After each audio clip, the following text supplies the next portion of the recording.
Nuevamente buenos días, ¿cómo estamos? Bien, bienvenidos a la iglesia del Redil. Esperamos que no solo en la adoración, sino durante la palabra del Señor podamos sentir ese gozo, podamos sentir esa alegría de poder recibir de Dios.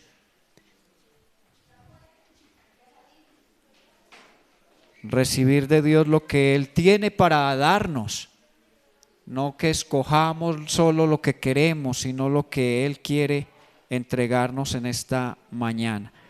El tema de hoy es precioso porque nos va a volver a hablar, o nos va a hablar del valor incalculable de nuestro Señor Jesucristo, que a veces tal vez no entendemos el valor y relacionamos el valor de Cristo solo con su muerte y resurrección. No, si Cristo no hubiera muerto y no hubiera resucitado, si Cristo no hubiera venido a la tierra a hacer nada de lo que hizo, aún así sería digno de ser adorado, porque es Dios, porque es santo, porque es poderoso, porque es grande, porque Él es todo. Quiero invitar a José, nuestro hermano José Alfonso, que hoy viene a compartirnos ese mensaje de la carta de Pablo a los Filipenses. Y vamos a orar por él para que Dios sea hablando a nuestra vida a través de su palabra y usando por medio del poder de su espíritu la vida de José. Y Señor, sé tú hablando a través de él, Señor. Señor, que nosotros cuando estemos parados en el púlpito desaparezcamos, Señor, para que brille Cristo. Señor, no somos nosotros lo importante, Señor, sino el mensaje que traemos, Dios.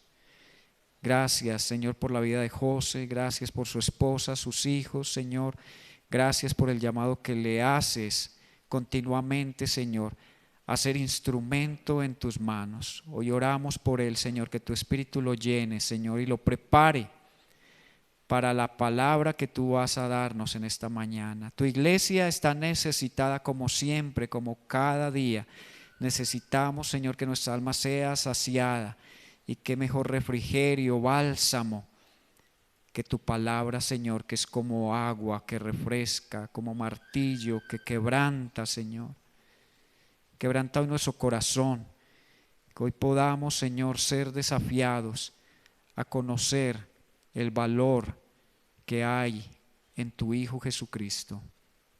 Oramos, Señor, que así sea. Amén.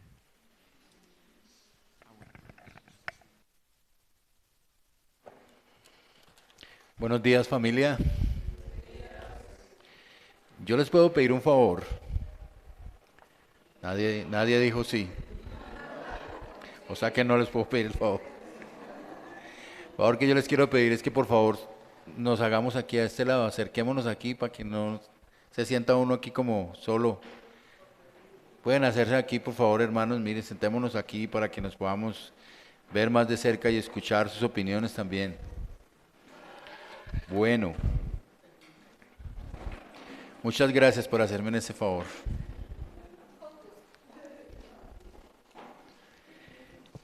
Bien, el incomparable valor de conocer a Jesús el Señor. Si yo les preguntara que si ustedes conocen al Señor, ¿cuántos levantan la mano y dicen que lo conoce? No lo levantaron muy convencidos de conocerlo. Pero no hay problema en eso, porque ¿qué es conocer a alguien o algo? ¿Qué se necesita para conocer a alguien verdaderamente? Dime. Ajá. Hablar, escuchar, ¿verdad? Escucharlo. Y hay algunas cosas que nos impiden verdaderamente conocer. Creer en Jesús no significa conocerlo. Creer en Jesús no significa que uno sea cristiano. El diablo cree y está perdido, ¿verdad? Yo quiero preguntarles, ¿de qué se sienten orgullosos? Que hay algo, como decían los predicadores ayer, debajo del sol de lo que usted se sienta orgulloso. Uno cuando sale de esas conferencias internacionales de semejantes monstruos predicadores, uno como que al otro día dice, Señor, me toca otra vez a mí. Pero, ¿de qué te sientes orgulloso? Porque yo creo que sí es posible que cada uno de nosotros tenga algo de lo que se siente orgulloso. Hay algo especial en nuestra vida de lo cual nosotros sacamos pecho, no sé, nuestros hijos, nuestro trabajo, no sé. El tema del orgullo del hombre es que generalmente el orgullo viene de la comparación que hacemos con otros. Nosotros nos llenamos de orgullo cuando nos comparamos con otros. Y la comparación es el combustible para el orgullo precisamente. Cuando miramos a otros, y lo digo porque aún en Filipenses el apóstol Pablo viene diciendo que debemos mirar a los demás como ¿qué? Como superiores a nosotros. No dejemos de lado todo lo que hemos visto en Filipenses. Entonces el orgullo, la comparación es el combustible que hace que nos enorgullezcamos de alguna cosa en nuestra vida. Y ese orgullo es el pecado que sutilmente se convierte en una virtud. Porque eso de lo que nos sentimos orgullosos es por lo que vivimos. Eso de lo que nos sentimos orgullosos es lo que nos hace tener una identidad en este mundo. Y eso es lo peligroso, porque es un pecado. Y cuando venimos a nuestra vida espiritual, ese orgullo, eso de lo que nos sentimos orgullosos y que se convierte en una falsa virtud, puede llegar a desvirtuar la obra que Jesucristo hizo completa en la cruz.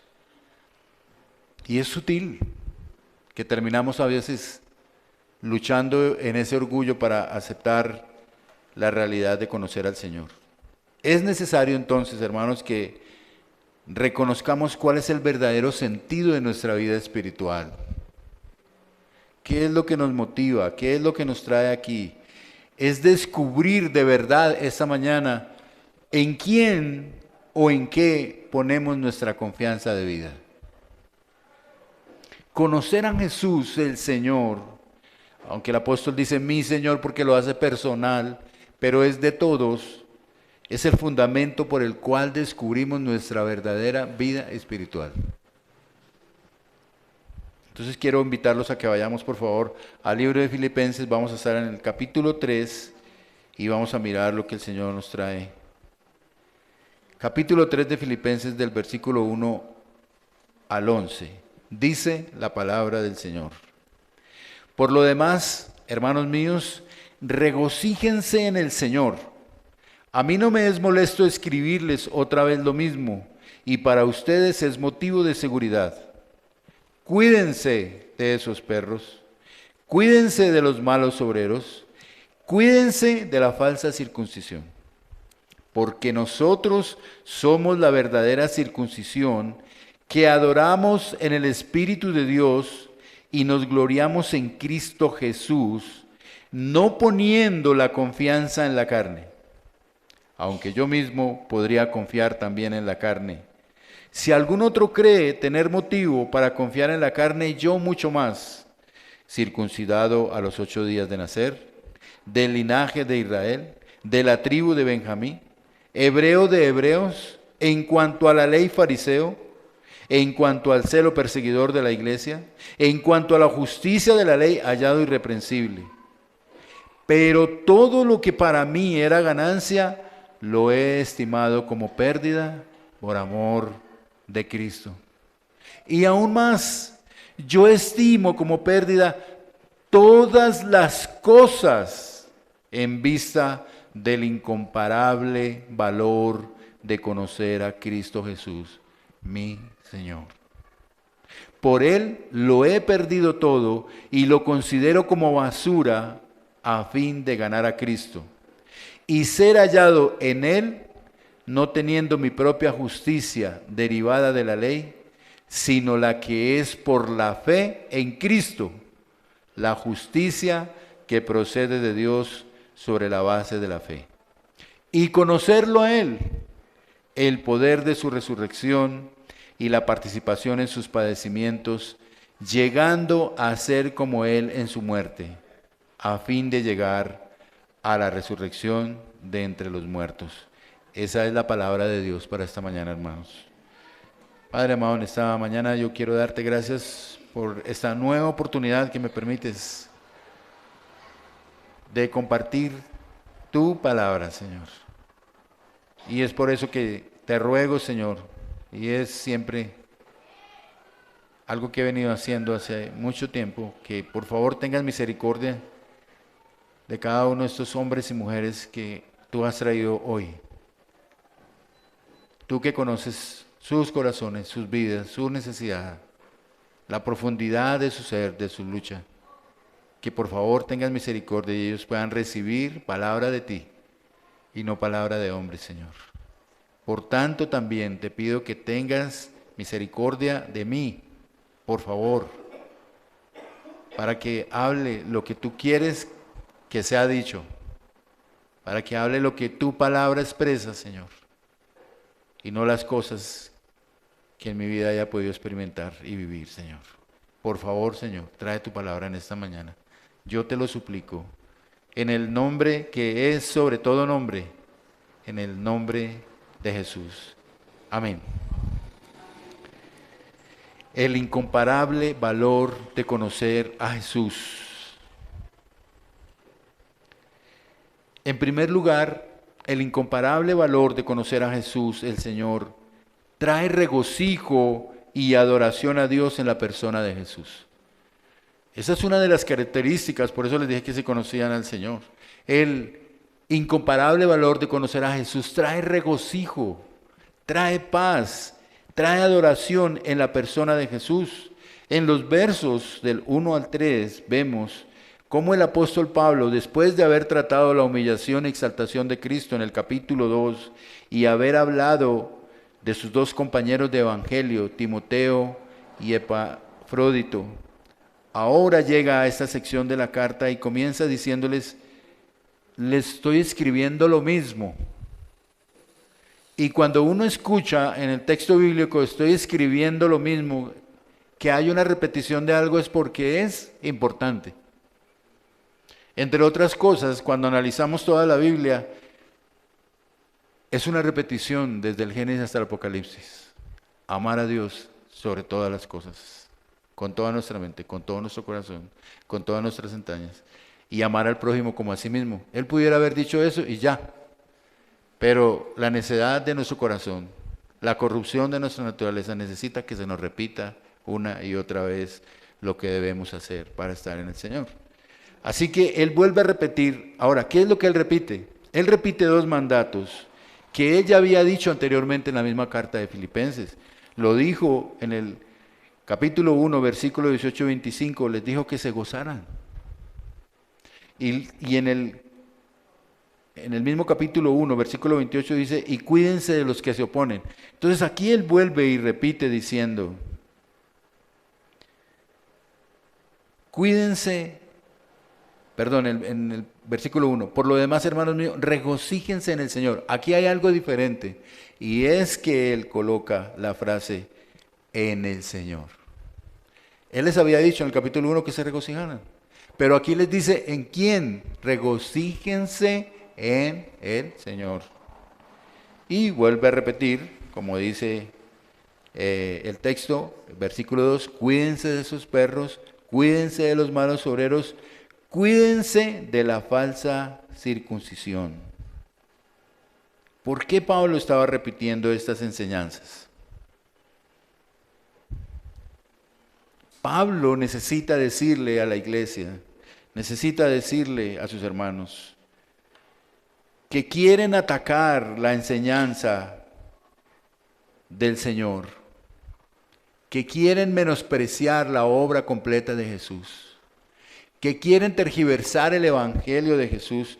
Pablo es agresivo y comienza diciéndoles 3 veces: cuídense, cuídense, cuídense. porque él está enojado en realidad de lo que quieren hacer los judíos. ¿Y qué era lo que ellos intentaban hacer? Lo que ellos intentaban era imponer la ley de Moisés a aquellos gentiles recién convertidos al Evangelio, aquellos que se habían convertido a Jesús, y ellos querían que nuevamente imponerles la ley de Moisés, con el argumento, y aquí viene lo duro, de que era necesario para la salvación. Volver a los ritos del Antiguo Testamento, volver a la ley, porque decían ellos era necesario para la salvación. Pero algo específico que ellos querían, hermanos, era que los nuevos creyentes se circuncidaran, se cortaran su prepucio, que era lo que significaba la circuncisión, con el propósito de ser salvos. Y eso para Pablo era un absurdo, porque eso desvirtuaba la salvación completa y única que se había producido por el sacrificio de Jesús. Por supuesto que tenía que estar ofendido.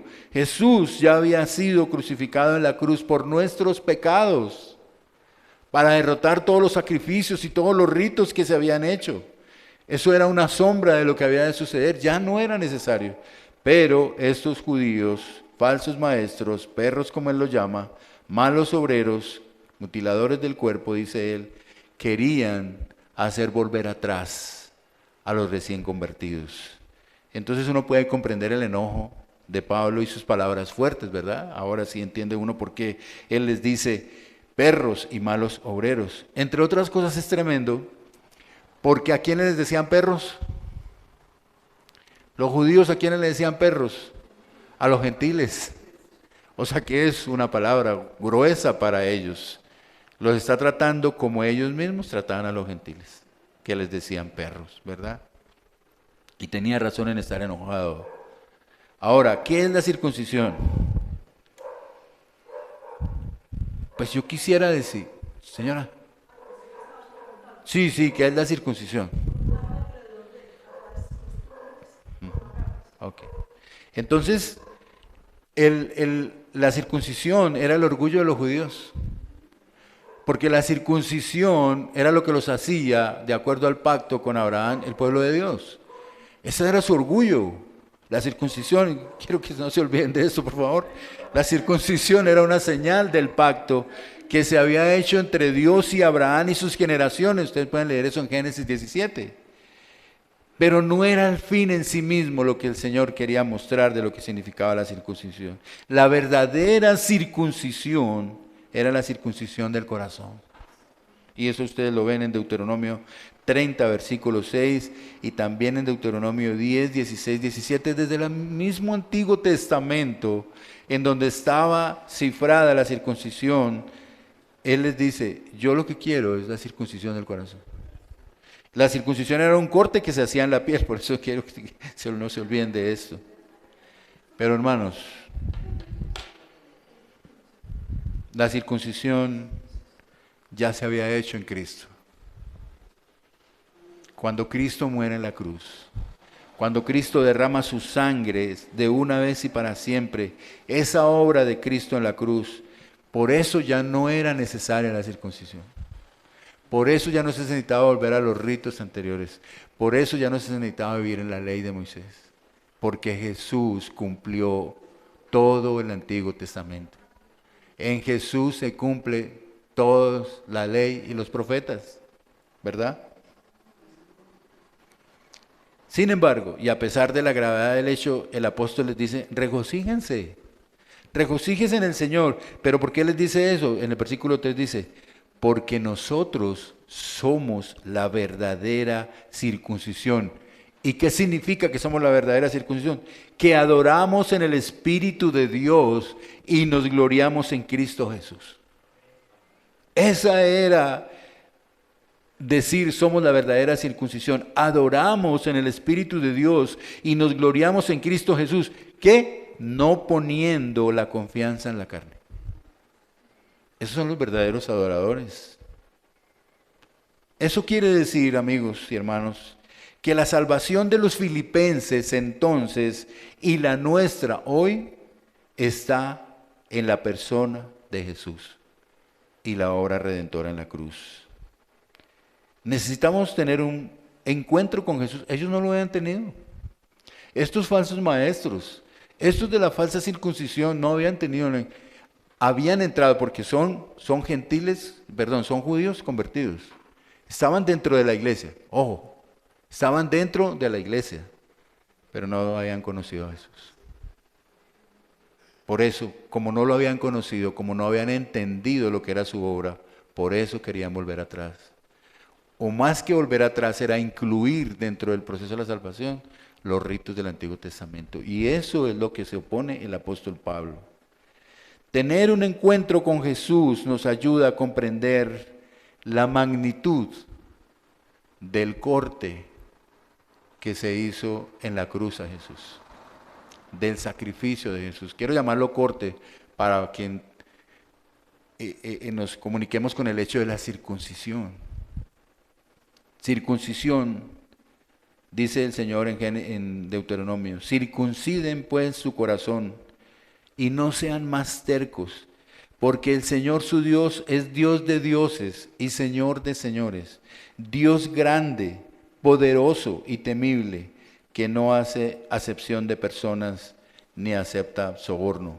Es lo que habla en el Antiguo Testamento Dios mismo sobre la circuncisión. Los verdaderos adoradores son aquellos que han circuncidado su corazón. Son aquellos que han cortado con todas aquellas cosas que les hacían, según ellos, merecerles la aceptación de Dios. Y han reconocido a Jesús como su Señor y su único Salvador. Así que, hermanos, necesitamos circuncidar nuestro corazón, cortar la confianza que tenemos en nuestras bondades, en nuestras cualidades, en nuestros logros y en nuestros éxitos personales. Pero también, por supuesto, tenemos que cortar con el pecado que hay en nuestro corazón, ¿verdad? En segundo lugar, el incomparable valor de conocer a Jesús el Señor corta precisamente la confianza en la carne que nosotros tenemos. El mundo nos enseña que todo debemos ganarlo, ¿verdad? Que tenemos que hacer el esfuerzo, que no hay nada gratis. Y bueno, eso es cierto. De acuerdo a nuestra naturaleza pecaminosa, tenemos que esforzarnos para lograrlo todo. Pero aquí, en este texto, no estamos hablando de la bondad humana, sino de la obra de Cristo. Así que Pablo tiene de qué gloriarse en esta tierra. Y ahorita vamos a esbozar de lo que él decía en los versos 5 en adelante. Él tiene de qué gloriarse en esta tierra. Entiende que conocer a Jesús tiene un valor incomparable. No hay nada semejante en el mundo como conocer a Jesús. No hay nada. No hay nada que te pueda satisfacer. No hay nada que te pueda llenar. No hay nada debajo del sol que llene tu corazón. No hay nada debajo del sol que te acerque a Dios. Solo la obra redentora de Cristo. Pablo es contundente y enumera una lista de cosas que hacían parte de su currículum, de su pedigrí. Miren lo que él dice. Pertenecía a los judíos, o sea, al pueblo de Dios. Hebreo de hebreos, estaba orgulloso de su raza. Estaba orgulloso de su ética y moral, porque él transitaba por la ley y los profetas. Estaba orgulloso de su educación, era fariseo de fariseos. Estaba orgulloso de su ciudadanía, no solamente era judío, sino que además tenía la ciudadanía romana. Y en ese tiempo, tener la ciudadanía romana es como, bueno, hace algunos años tener la ciudadanía estadounidense. Ya no lo afecta a uno mucho, pero era una búsqueda terrible buscar la ciudadanía, ¿verdad? Estaba orgulloso de su celo por sus creencias, era perseguidor de los cristianos. O sea que creo que se sentía orgulloso de asesinar, de maltratar, en nombre de Dios. Y eso quisiera como hablar un poquito sobre eso. Pablo estaba convencido de lo que estaba haciendo. Él estaba convencido de que lo que hacía, que ese orgullo que estaba arraigado en su corazón y lo manifestaba en sus acciones era lo mejor. Él estaba defendiendo a Dios, estaba defendiendo su fe, pero estaba equivocado. Cuando él es derribado de su caballo y conoce a Jesús, todas sus convicciones se hacen añicos. Todas sus convicciones, su orgullo por las que vivía, se vuelven, como dice el texto, basura. Todo lo que lo hacía estar firme, todo lo que lo hacía andar por el mundo, todo lo que le hacía hacer las cosas con tanta pasión, ahora son basura. Y eso nos lleva a pensar en algo para nosotros.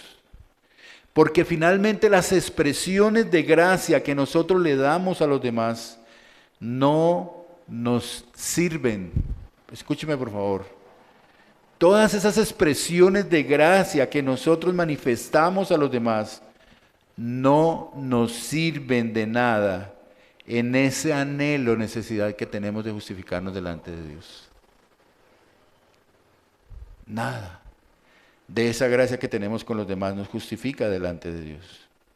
Él dice en el versículo 7, pero todo lo que para mí era ganancia, lo he estimado como pérdida por amor de Cristo. Y en otras versiones dice, sin embargo, todo aquello que para mí era ganancia, ahora lo considero pérdida por causa de Cristo. Antes creía en estas cosas valiosas, pero ahora considero que no tienen ningún valor. Y es interesante porque el apóstol Pablo está utilizando unos términos comerciales que hoy están de moda y hace rato están de moda. Ganancia y pérdida. ¿No escuchan ustedes hablando toda la ganancia y pérdida? Los emprendimientos hablan ganancia y pérdida. Los negocios, ganancia y pérdida. Todo es ganancia y pérdida. Y a veces en los matrimonios también es ganancia y pérdida. a veces. Ganancia y pérdida. Entonces, pero él dice, todo lo que para mí era ganancia, lo evalúo ahora como pérdida por el hecho de haber conocido a Jesús. Y dice que todos esos méritos, todas esas cosas, las considera basura. Ahora, la palabra basura que nosotros tenemos aquí en el texto, tienen una connotación y es que era una palabra vulgar que finalmente significaba excrementos. Es tremendo, ¿no? Decir que mi identidad antes era un excremento por el valor de conocer a Jesús. No hay nada mejor. No hay nada más maravilloso que saber que Jesús está en nuestra vida. Ahora, Pablo está diciendo que todos sus méritos de raza, de tribu y de formación en comparación a Cristo son un excremento. Pero Pablo no está renunciando a su raza. Pablo no está renunciando a su tribu. Pablo no está renunciando a la formación que Dios le dio. Está diciendo que todas esas cosas que tenían mérito como fuente de su identidad, como el orgullo para su vida, no sirven para nada en su relación con Dios, no sirven para nada en la salvación. Eso es lo que él está diciendo. Tú no necesitas renunciar a ser colombiano o del país que tú seas, ni a renunciar a lo que el Señor te ha permitido para servirle a la sociedad. Lo que necesitas renunciar es a creer que eso te acerca a Dios. Eso es lo que necesitas, cortar con eso. Él afirma en dos ocasiones, versículo 7 y versículo 8, para ganar a Cristo. Cristo debe ser la fuente de la identidad de lo que nosotros somos en realidad. Él ha cortado su corazón de todo lo que era. Él ha nacido de nuevo por Cristo. Él ha circuncidado su alma por amor a Jesús. Vuelvo a preguntarte. ¿Qué es lo que te hace sentir orgulloso de ti mismo?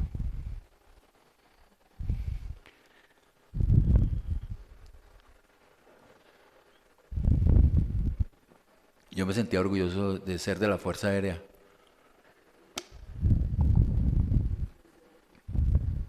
Ahora ya No sé qué era. Ahora, quiero que lo pienses en relación a Dios. ¿De qué te sientes orgulloso? Escúchame, por favor. ¿De qué te sientes orgulloso en referencia a tu relación con Dios?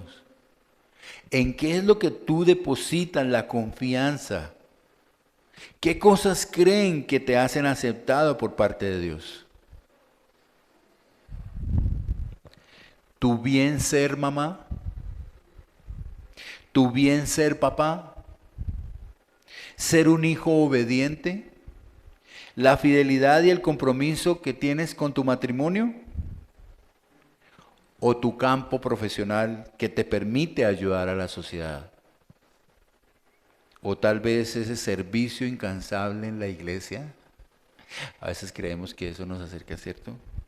Perdónenme, hermanos, perdónenme, pero no, no, estas cosas son buenas y estas cosas hay que hacerlas como ejemplo, como testimonio de que Cristo vive en mi corazón, de que yo conozco al Señor.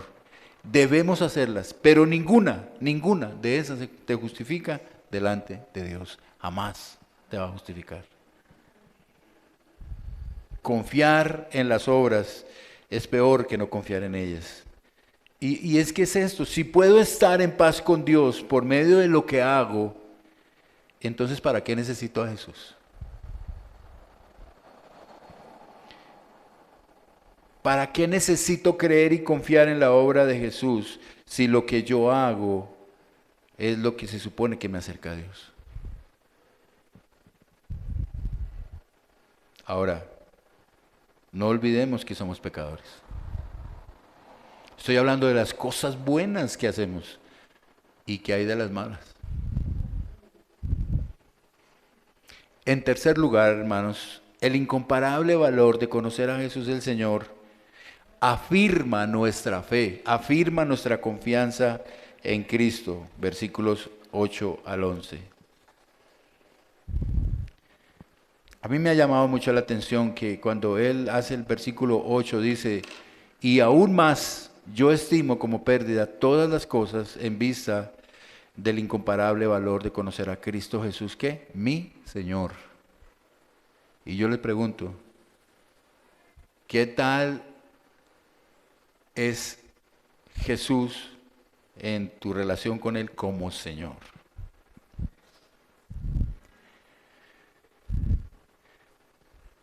Porque todos pensamos, siempre lo vemos como el Salvador.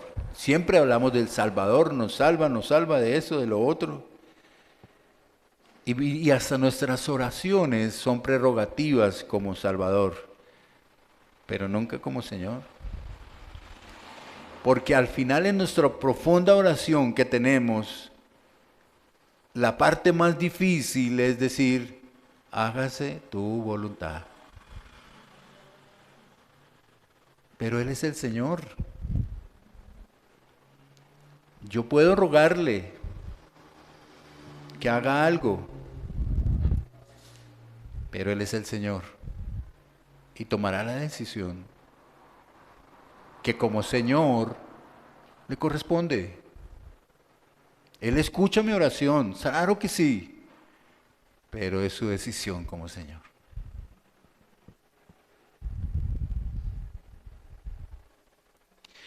El apóstol Pablo tiene algo también muy particular y es que él,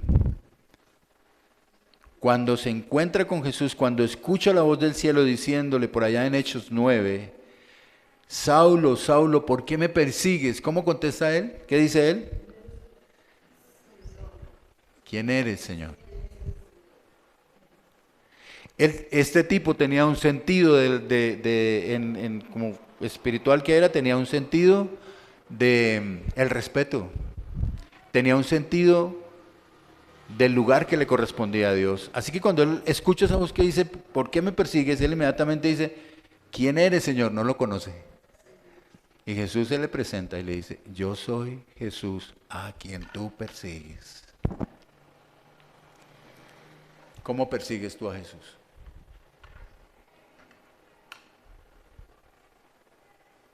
Nosotros perseguimos a Jesús cuando desconfiamos. Perseguimos a Jesús cuando dudamos. Perseguimos a Jesús cuando no esperamos en su soberana voluntad.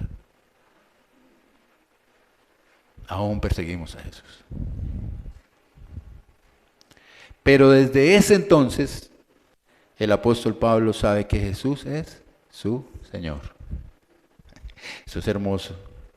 Y tal vez nosotros no entendemos con propiedad lo que ese título significa, porque es un título que ha entrado en desuso y ha sido maltratado a través de las épocas. Pero Señor en la época de Pablo significaba dueño, único, respetable, alguien que tenía que ser obedecido y no contrariado. Porque allá cuando un señor era contrariado, no le circuncidaban sino la cabeza, se la mochaban. Así que él entiende lo que significa Señor. ¿Entendemos nosotros que Él es el Señor?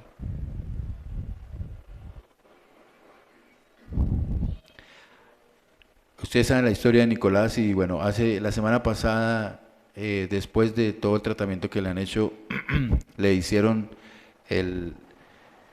la resonancia para saber cómo iba funcionando todo eso y pues obviamente nuestra oración que era que ya todo hubiera terminado. Pero no es así. Está muy bien.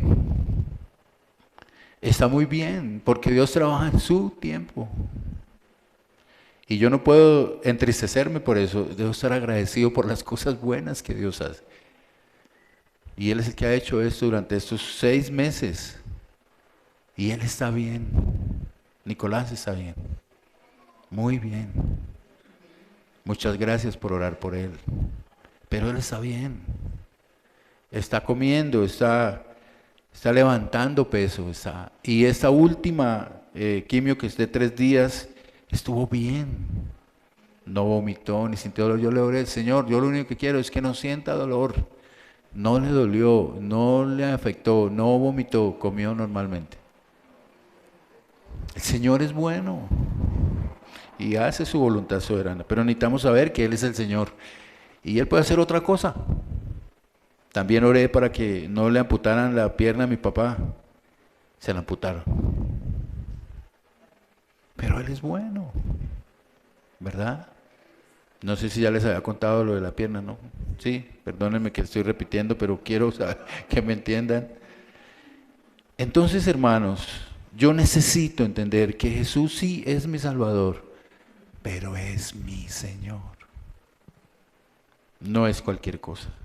Entonces, yo cuando les pregunto, y a mí mismo, si conozco a Jesús, es entender que sí, Él es mi Salvador, pero es mi Señor.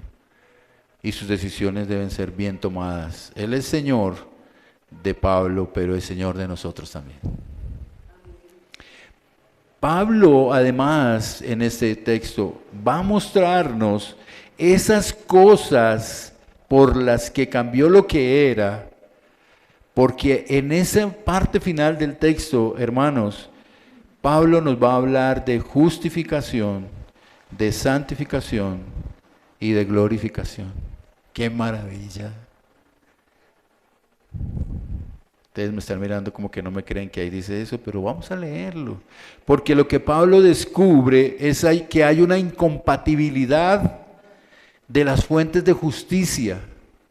Y uno tiene que tomar una decisión. O confías en la justicia tuya o en la justicia de Dios.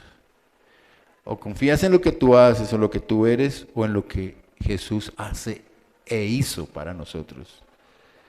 Quiero que miremos el verso 9, por favor, porque ahí está la doctrina de la justificación. Miren lo que dice él, versículo 9. Y ser hallado en él, no teniendo mi propia justicia, derivada de la ley, sino la que es por la ¿qué? Por la fe en Cristo. La justicia que procede de Dios sobre la base de la fe. Eso es lo que se llama la justificación. No tengo el tiempo hoy para compartir lo que es profundo, pero sí quiero decir algunas cosas al respecto. Quiero leer lo que significa la justificación en el Catecismo Mayor de Westminster, dice, del año 1643, miren lo que dice, ¿qué es la justificación? La justificación es un acto de Dios, es un acto de Dios, de libre gracia hacia los pecadores, en el cual Él perdona todos sus pecados, acepta y considera justa a las personas delante de sus ojos. No por alguna cosa producida en ellos o hecha por ellos, sino solamente por la perfecta obediencia y la completa satisfacción de Cristo, imputadas por Dios a ellos y recibidas por sola fe. En palabras más castizas aquí de nosotros, ¿qué significa la justificación? La justificación es aceptación. Eso es lo que significa la justificación. Es la aceptación que Dios hace de nosotros por la obra de su Hijo crucificado. Eso es la justificación en realidad. La aceptación que Dios hace de nosotros por la obra de Cristo en la cruz, por haber sido lastimado en la cruz por nuestros pecados. Dios nos acepta en el amado. Nos acepta por los méritos de Cristo, no por los nuestros, para que cese todo orgullo de parte nuestra. Luego en el versículo 10, miren lo que dice, el apóstol dice, y conocerlo a Él, y era lo que quería hablar. Conocerlo a Él, ¿qué significa? Y ustedes dijeron algunas cosas. Conocerlo significa intimidad. Intimidad. Significa escucharlo. Siempre hablamos de hablarle y de pedirle, pero ¿qué tal de escuchar? Somos unos maestros en pedirle. Somos unos maestros en hablarle, pero ¿qué tal de escuchar lo que Él dice? Entonces significa que soy capaz de cortar con todo aquello por lo que Él murió. Mis pecados. Cada uno de nosotros sabe cuáles son sus pecados. No voy a decirles que se pongan a pensar en ellos porque si no, no salimos de aquí. Pero quiero decirle que esos pecados fueron cortados por Jesús en la cruz. Absolutamente. Y sigue diciendo el verso. Y parecerme a Él.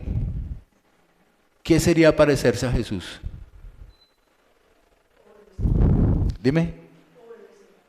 Obedecerlo. Pero digamos en el verso que dice así, mire, dice, y conocerlo a Él, el poder de su resurrección y la participación en sus pasiones, llegando a ser como Él. Sí, pero llegando a ser como Él. ¿Y qué del carácter de Él? Santo. Santo. Esto es tremendo. Jesús nos hace santos. Ahí está la doctrina de la santificación. ¿Y qué es la santificación en realidad? La santificación es la victoria que Dios nos da sobre el pecado. Eso es lo que significa la santificación. Eso es lo que significa parecernos a Él. Es una lucha de siempre. Es circuncidar el corazón de nuestro pecado. Es cortar con todo aquello con lo que hemos vivido que nos aleja de su presencia.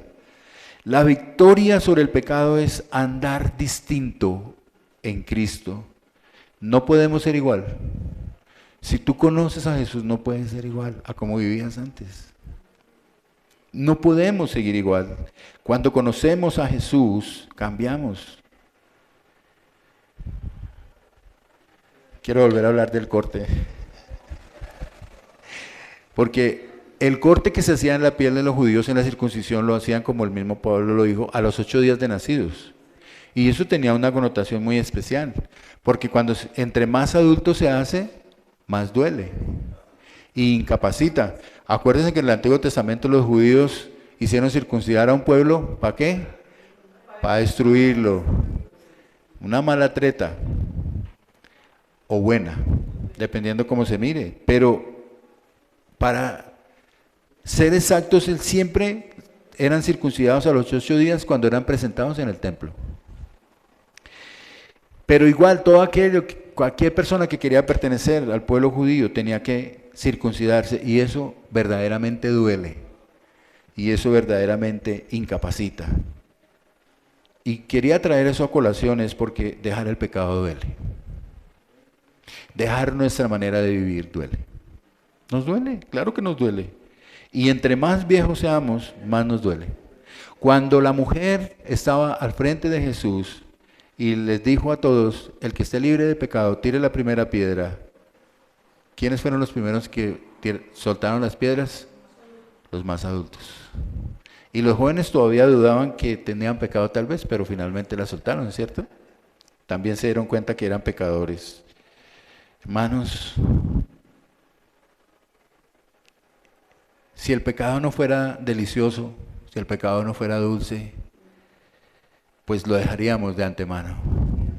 Pero los pecados son así, son dulces, aunque al final es amargo. Y siempre será amargo. El tema del pecado es que a veces cauteriza nuestro corazón y cauteriza nuestra conciencia. Por eso solo Jesús puede liberarlo. Hay pecados que se empoderan de nuestro corazón, utilizando la palabra moderna del empoderamiento.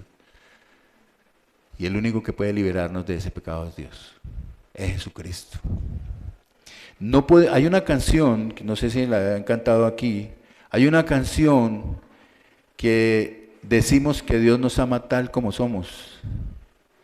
Y bueno, yo me imagino que voy a generar la misma situación que en mi anterior predicación, pero no es verdad. Dios no nos ama tal como somos. Eso no es cierto. Esa es una de las mentiras de los falsos maestros. Dios nos ama a pesar de lo que somos, no como somos. Y yo les voy a mostrar que nos ama a pesar de lo que somos, pero se necesita haber un cambio.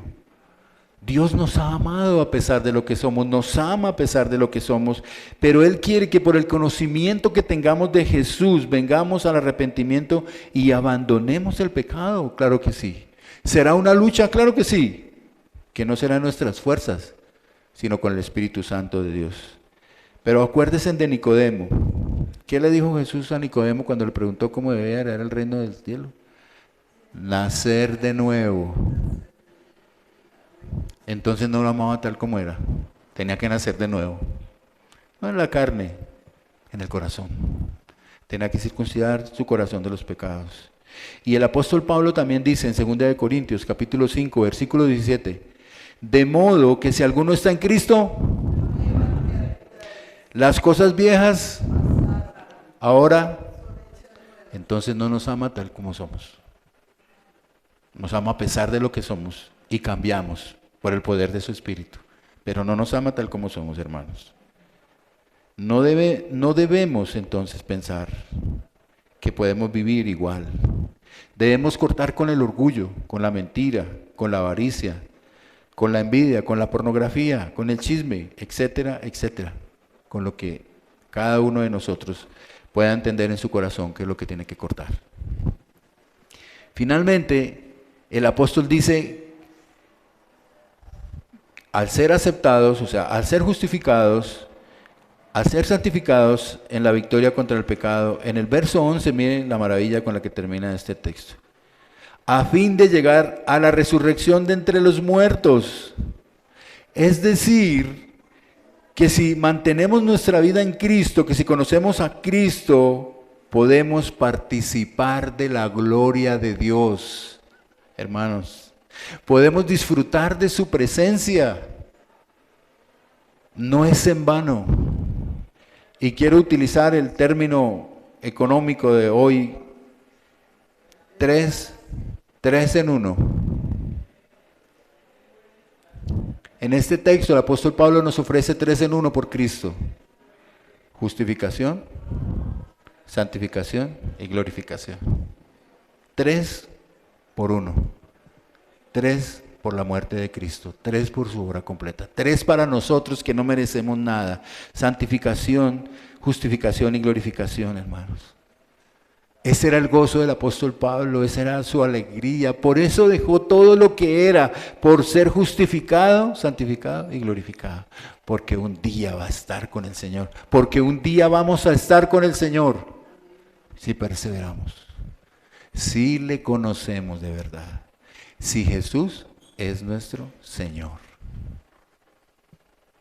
¿Cómo no cambiar lo que uno era antes? Por ser aceptado y amado por Jesús. ¿Cómo no cambiar lo que uno era antes por tener una victoria sobre el pecado al que nunca vencimos en nuestras propias fuerzas, sino que ahora con Cristo podemos hacerlo? ¿Cómo no dejar lo que éramos antes para participar de la presencia de Dios para siempre, hermanos?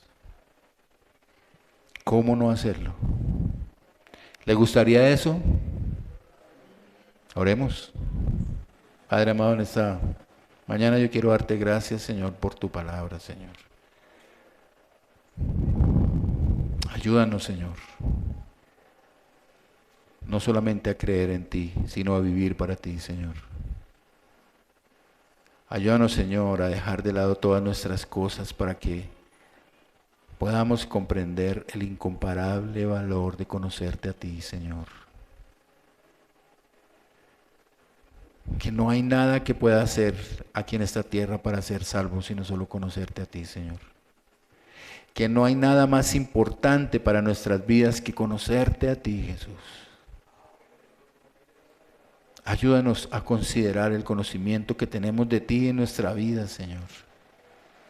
Ayúdanos a considerar el significado de Jesús en nuestra vida espiritual cada día, Señor.